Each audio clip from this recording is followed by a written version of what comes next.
There is one job and one job only that a marketing analyst has to do, and that is growing the business. Today, we're going to go into what a marketing analyst does, what skills are required, responsibilities, and the general career path.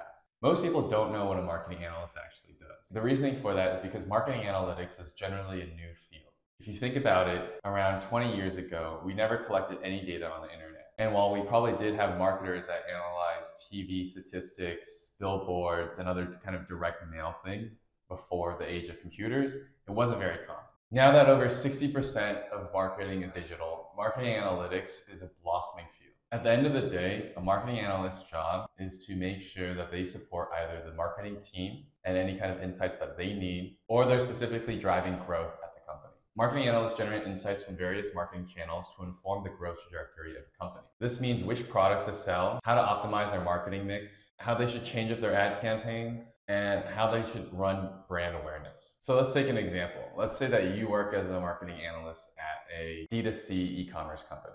Your hiring manager comes up to you and says, "Hey, we've been running paid ads on this channel for around a month now. We've been spending $10,000 a month. How do we know how much impact it's actually driving revenue for our business?" Those are the kind of problems that marketing analysts have to solve.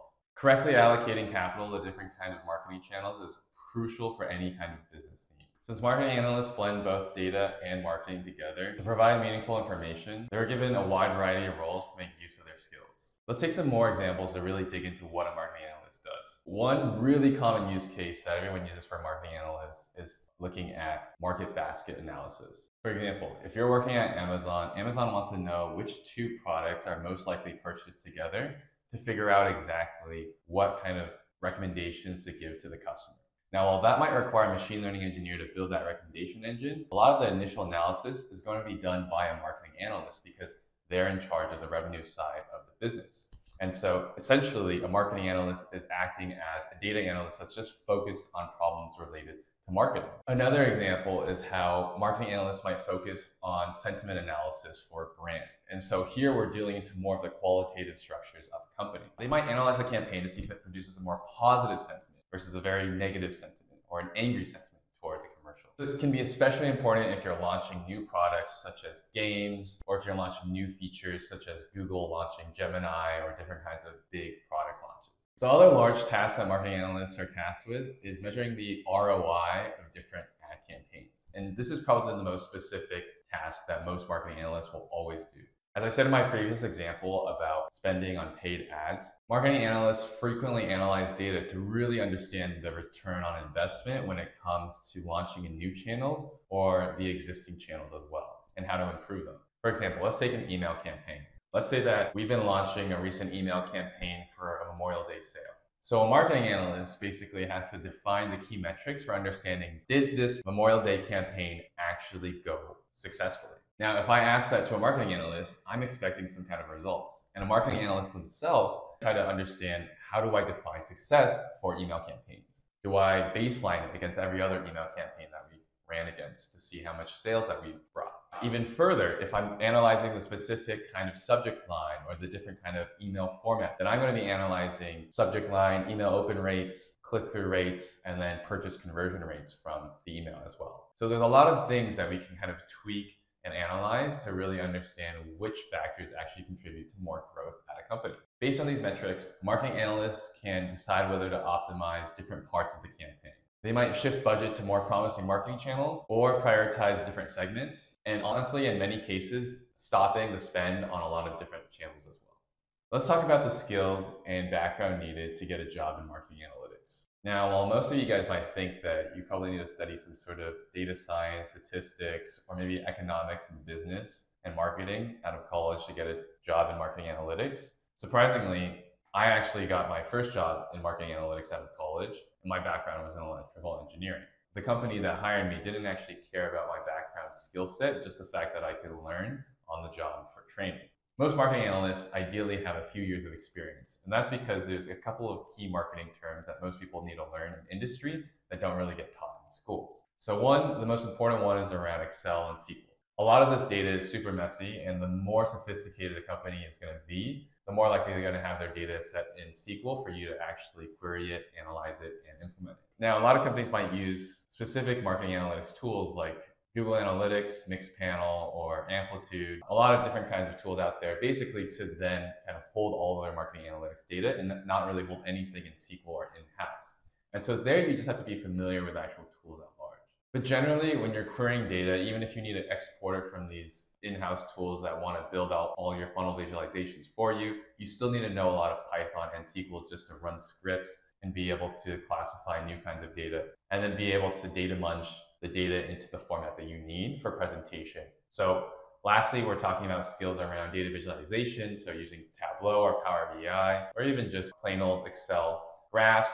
At the end of the day, you're going to be presenting some sort of presentation to marketing executives or to other people on your team, and you want to make it look nice. Lastly, the biggest underrated skill is communication. If you think about marketing departments, they are very non-technical. And so as a marketing analyst, you are primed to actually be taking this advanced statistical analysis and data and translating it for marketing teams. I'm not trying to say that marketing teams are dumb, but it is helpful to dive more into how this logic kind of then ties in with emotion that you typically think about when you're doing marketing. So what does a career path then kind of look like for a marketing analyst after you get that first job? Or how do you transition into it? So there is that way of getting in via school like I did, but I would say that a really common method of actually getting a marketing analyst job is to transition from an initial kind of data analytics job or transition from a typical marketing job, such as in communications or being a marketing manager as well. Now, I want to take a step back and just kind of understand and delineate the differences between marketing analytics and also growth hackers or growth analytics. Both are pretty much the same thing, but I think growth hackers and growth itself or growth engineers are kind of more used within the Silicon Valley term-esque, where they're trying to define this period of time where they hired people specifically at companies like Uber, at Airbnb in the very beginning that really helped skyrocket growth at those companies to become multi-billion-dollar behemoths. The main focus, I think, of a growth analytics person, a growth person in Silicon Valley was specifically to focus on one metric that a company deemed as being like kind of their North Star core growth metric and try to increase that over time. So for example, at Airbnb, that core metric was getting more hosts on the platform because they were almost always supply constrained in terms of the amount of Airbnbs that people could book. And so this is where a growth hacker would kind of go in and figure out that, hey, actually, if we took a lot of really beautiful pictures of these people's Airbnbs and sent photographers over there, they'd be more likely to get booked up, and they get booked up at higher rates than ever before. So that's the kind of job of what a growth hacker does, right?